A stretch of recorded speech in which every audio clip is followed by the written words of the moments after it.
Hello everybody and welcome back to The Big Hit. For this episode we are doing Legend or Not.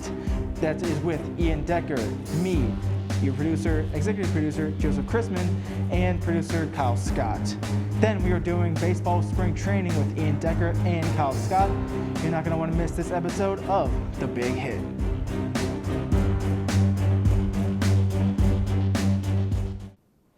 We're roughly halfway into this very odd NHL season, so I think it's the perfect time to have a quick mid-season recap on what is happening in the wonderful world of hockey. So let's start off with the bottom of the barrel, and I mean absolute garbage, the worst of the worst, the Dallas Stars. What happened to you? I mean, last year you were playing in the Stanley Cup Finals. Yeah, you were a slight underdog in the playoffs, but you dominated Vegas, who I predicted to win the Cup. And now you're one of the worst teams in the entire league. I mean, who can be worse? Buffalo, New Jersey, Ottawa, all those teams are a given to be bad. But I had decent hopes for you. You lost 9 of your last 10 games, and now you're on, I believe, a 6-game losing streak. I mean, talk about how pathetic that is. You're a joke. You have Joe Pavelski. You have Jamie Benn. You should be good. Your goaltending is decent. Your defense is decent.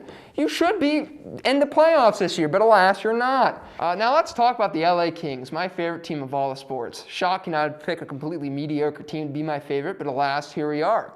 The Kings, I would say, are perfectly average. Not good, but not bad either. Yes, our goaltenders are complete garbage. Our defense is a bit shoddy, but at least Drew Doughty and Anze Kopitar are finally playing like their former selves. And our prospects are looking pretty decent.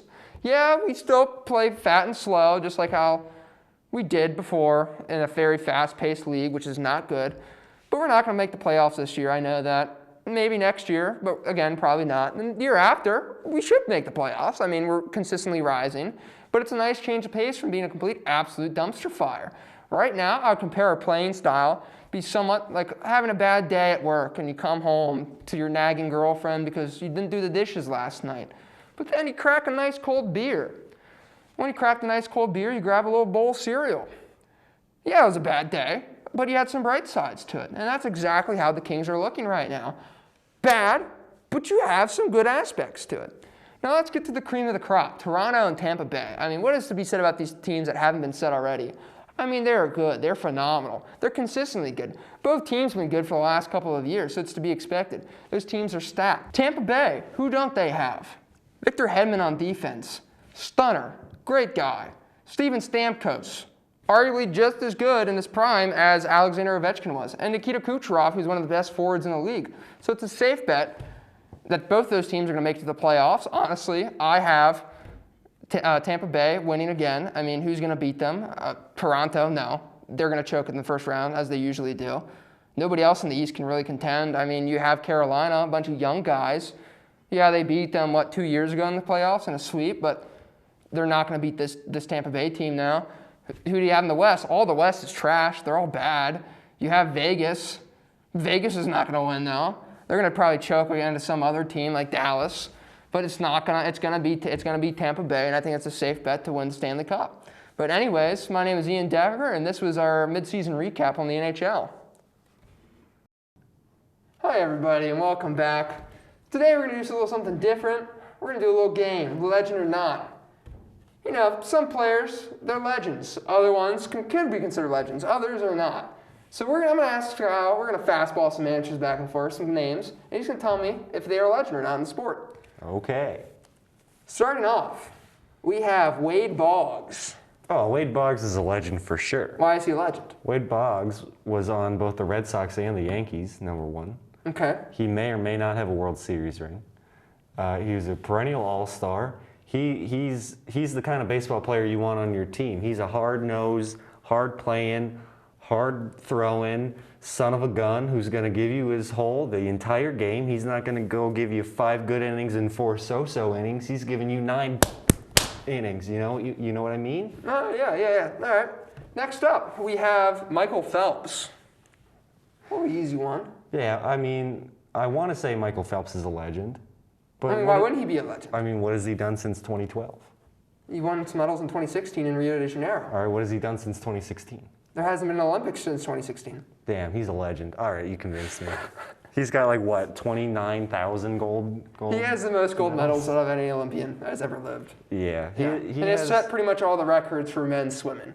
Yeah. Or most of them. I mean, I remember watching the Olympics and seeing him like do his warm up, and he like swings his arms and he like claps behind his back. Yeah, He's a it's crazy. psycho. He's a freak. Roger Federer. Freak of nature. Roger Federer. For the kids at home, he's a tennis player. Does he play on clay or grass? I believe he plays on both. I believe does play on you're incorrect. He plays on clay. Yeah, I think him and Nadal would be considered legends. I'm not asking about Nadal. I'm not asking about Well, Federer. I think, yeah, I mean, but they're in the same, like, they're kind of 1A, 1B, Neck and like neck, they're yes. mentioned together. It's, you know. Pablo Sanchez from Backyard Baseball. Oh my God, that's the clearest answer I've had today. Why? Have you seen his stats? He's like I've seen his 4 stats. stars in everything. He is the original GOAT. Pablo Sanchez. For you young kids out here, Pablo Sanchez, if he was on your team in backyard baseball, you're hitting dingers. And backyard basketball and Backyard football. Any and game he was in, he was backyard going to win you the anything. game. So if anybody Pablo's had him on the kicking team, your you're going to ass. lose. Yeah, he was going to kick your ass. All right, final one. Jimmy Johnson from NASCAR. Jimmy Johnson's not a legend. He's not a legend? No. Why isn't he a legend? NASCAR is not a sport. This is a sports show for sports legends. Motorsports are sports, though. Driving isn't a sport. Driving is a pastime at best, a hobby at worst. NASCAR is it's barely a game. Okay, what are you doing? What is it? Who cares? We have some differing opinions on here, but the only thing less of a sport is golf. golf takes some athletic talent, though. Yeah, golf is a game. You might throw your back out. Yeah, you can do that doing a lot of things. You can throw your back out painting your house. That doesn't make it a sport. You still have to have some athletic ability to Yeah, play you have to golf. have some athletic ability to paint your house too. Could you pick up a club and hit 500 yards on a drive? Yeah, I did it earlier today. Wow. Truly is the greatest athlete of our time, Kyle Scott. So why don't you think NASCAR is a good sport? The only NASCAR legend I recognize is Jeff Gordon. Praise be his name. Not Dale Earnhardt? Not Dale Earnhardt Jr.? No, they're you know, I mean, it's God, Mary, and Joseph, and Mary and Jesus or whatever. Not anyone? No. Not anyone else? Kyle- Mark Martin, Tony Stewart, Kyle Busch. Kyle Busch. Only because The his other name is Busch. Kyle. No, not Kurt Busch. Nobody in F1 takes talent, where it takes little milliseconds to make an adjustment. See, that's different than NASCAR. How's it different? Because I don't know what it is. You're driving still. This guy's an idiot. He's not good. I just wanted to say no because I didn't want to say yes to everything. If they're I wanted it legends, to you be say yes. interesting. All right, I'm going to give you another one. Kelly Slater. I don't even know who that is. So Kelly definitely Slater is pretty not. much the greatest American surfer of all time. With Is that she the being one said, with with that the- knowledge, the- no, that was a woman. Kelly Slater's a bald man. So with that knowledge I just gave you, is Kelly Slater a legend?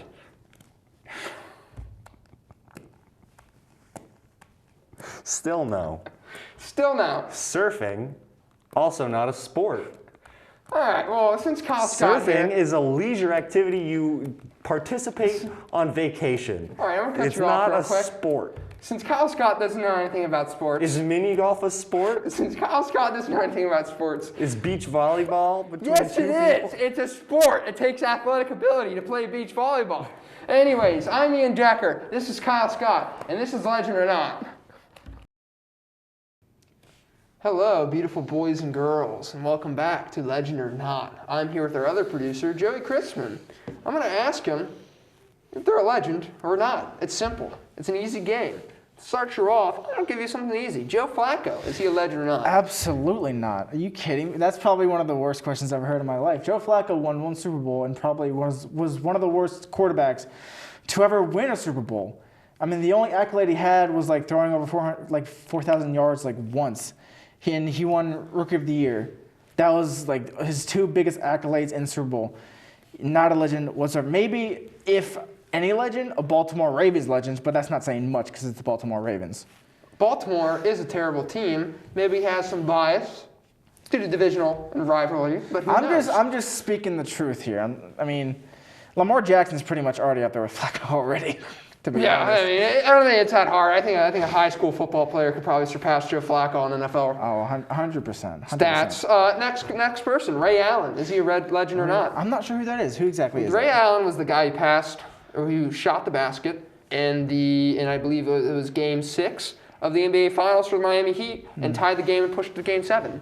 Did he do Bang, anything other Ray than that? Allen, as the announcer says. Did he do anything other than that? He is the leader for three-pointers. He pretty much was Steph Curry before Steph Curry was even in the league. I'm gonna have to say no, honestly. When you think of NBA legends, you think of like LeBron James, Michael Jordan, Kobe, Steph. I have never heard of Ray Allen until now, so I'm definitely gonna have to say no. Maybe like that moment legend, as in like the Game 6 NBA Finals playoffs legend, but definitely not like an NBA sports. He was legend. great on the Celtics too, but. I mean, yeah, but like I said, when you think of legends, you think of those guys. Grading someone purely on their ability to shoot three-pointers, I don't think is really considered. I mean, shooting three-pointers is fancy, but when you can't really do much else. Be a legend. Uriah Faber. I'm not sure who that is either. MMA guy. MMA guy. How many championships has? How many times has he? defended his belt? WEC. He had the WEC belt, and he pretty much is responsible for smaller guys being popular. He was the popular smallest guy, basically. Smallest guy. Pretty much anybody below 170 did not matter until he entered MMA. I mean, that's a pretty small category. I mean, when I think of MMA legends, I think of Rampage Jackson, John Jones, Daniel Cormier, Conor McGregor. I'm also gonna have to say no to that, honestly. I agree with that as well.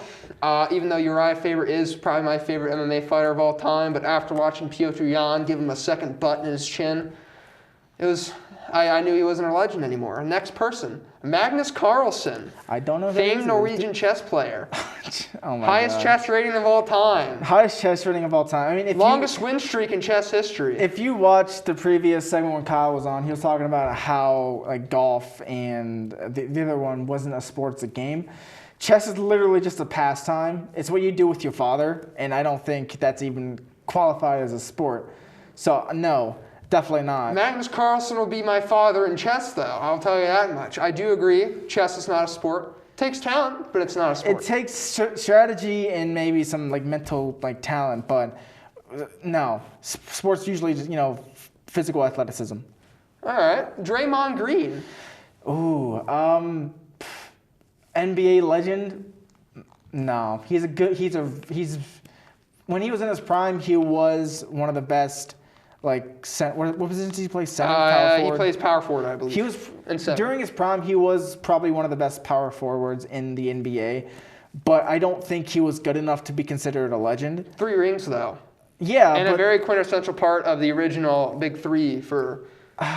Yeah, I mean, he was a quintessential part. He does have 3 rings, but that doesn't really qualify somebody as a legend, to be honest. Because, I mean, he still had Klay Thompson. He still had Steph Curry on the same team. Which, they did carry. They carry a lot, so I don't think his contributions to the team really. And then they had Kevin Durant. Much Durant. Then he had. And Draymond Green killed the chemistry for the entire team when Kevin Durant entered. Exactly. Not how they're doing. Not very good. Michael Vick. Very controversial. Pre puppy chow incident. Michael Vick. Okay, pre dogfighting. Yes, we're talking about Falcons in college. Michael Vick. Oh man.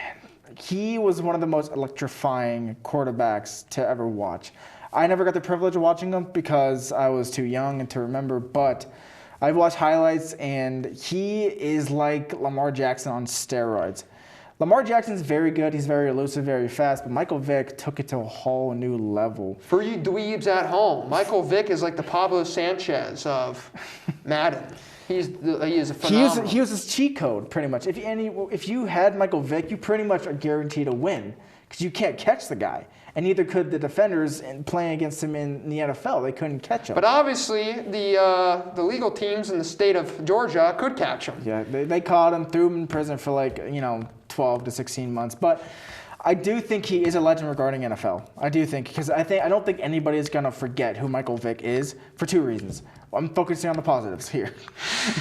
the elusiveness and the athleticism is why he'll be remembered, not because, the other reason is, but like I said, I'm focusing on the positives. I'll never forget Michael Vick either, because remember my dad walked in my room in the morning and said, "Guess what, Ian?" And I was like, "What?" He said, "Your favorite player in the NFL just got arrested for fighting dogs." And I was well, that's terrifying. And then he ended his career on the Steelers, which was just a really, really weird sight to behold. But anyways, ladies and gentlemen, that was Legend or Not. We like having these little fun mini games. It takes our time away. It makes all stress all go away. That's Joey Chrisman, and I'm Ian Decker. Thank you for watching. Hi, I'm Ian Decker, and this is Kyle Scott. Hi. Kyle's going to talk to you today about the wonderful world of baseball, specifically spring training. That's right, Ian. Spring training. What do you know about spring training, other than it happens in the spring and it consists of training? Absolutely nothing. Yeah, that's what I thought. Spring training is for baseball teams to get ready for the rest of the year. Baseball players need the training because the pitchers are throwing over 100 miles an hour, and you can't do that after sitting on your butt over the winter for 3 months, maybe even longer if you're on a dumpy team like all the ones I like, your relievers coming out of the pen can't throw 98 with movement if they've been eating chips sitting on the sofa. I could probably pitch faster than their release. October. Yeah, probably. I bet you're a pretty strong guy. What do you bench? Like 2, 3? I peaked in high school, 10th grade, with 75 pounds. Yeah, I'd say that's pretty strong. That's pretty good. Spring training is where dreams are made, where dreams are killed, where players rise from the ashes. Non-roster invitees make the team sometimes. Minor league players who are ready get sent down to the minor leagues to work on some stuff, and then in a couple of weeks they'll join the team once the service time clock rolls over. So, what are you hoping to see? What are you hoping to get out of spring training, Ian? I mean, I just hope the Dodgers are capable of actually winning another World Series.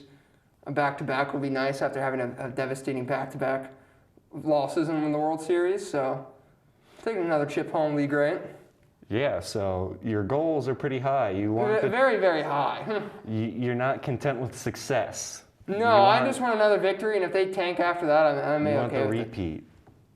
You want it to be real. Oh, yeah, the Dodgers have been a powerhouse. Well, everybody says because of COVID that if you win a championship during COVID, it's like a Mickey Mouse ring. So if you win again, it's like true that you're a good team. Yeah, that's fair.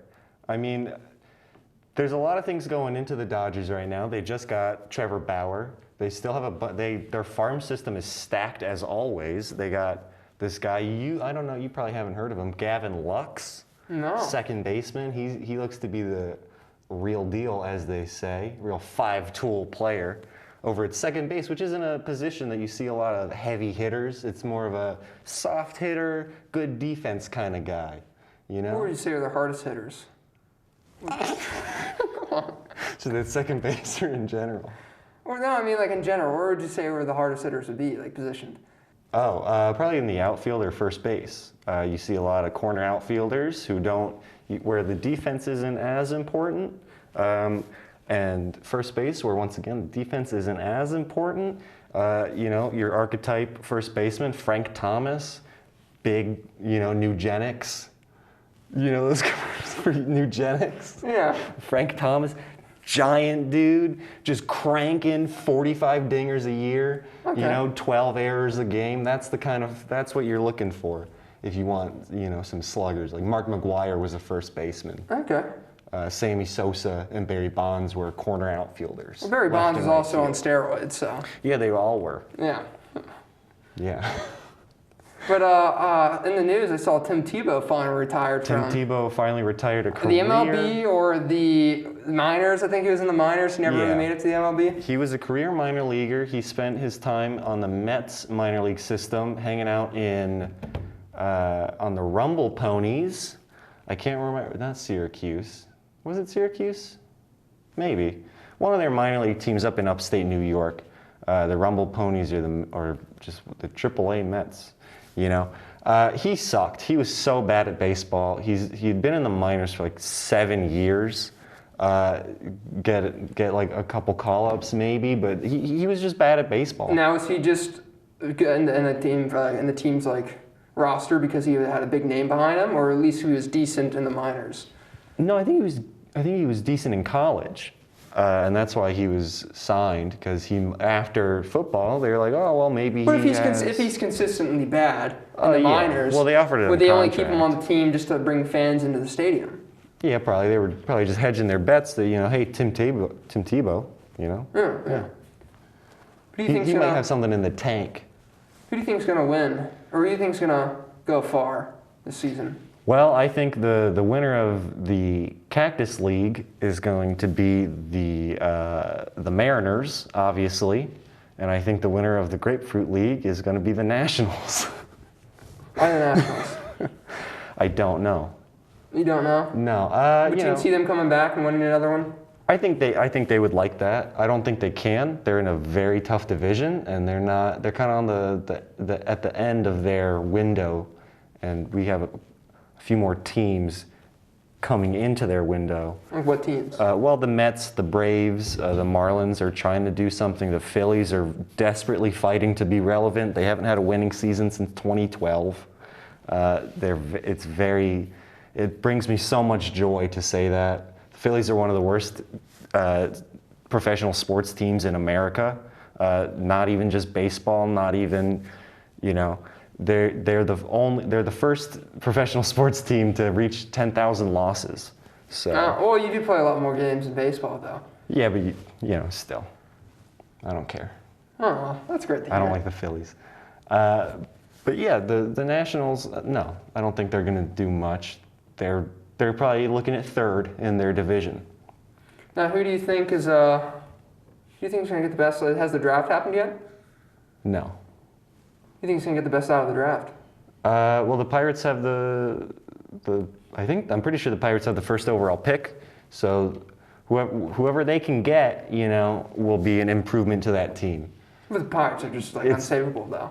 It's the Pirates. It's just a bad franchise. The Tigers, the Orioles, and I think the Royals all have pretty low draft positions. They're still rebuilding. They're towards the end of their rebuild. They can get, probably look at some college guys, get some people older, a little closer to the majors. It will fit their contention window a little better. Now, I was born and raised, not necessarily born, but raised outside of Baltimore. Okay.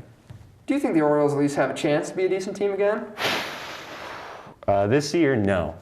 Next year? They have a fun lineup.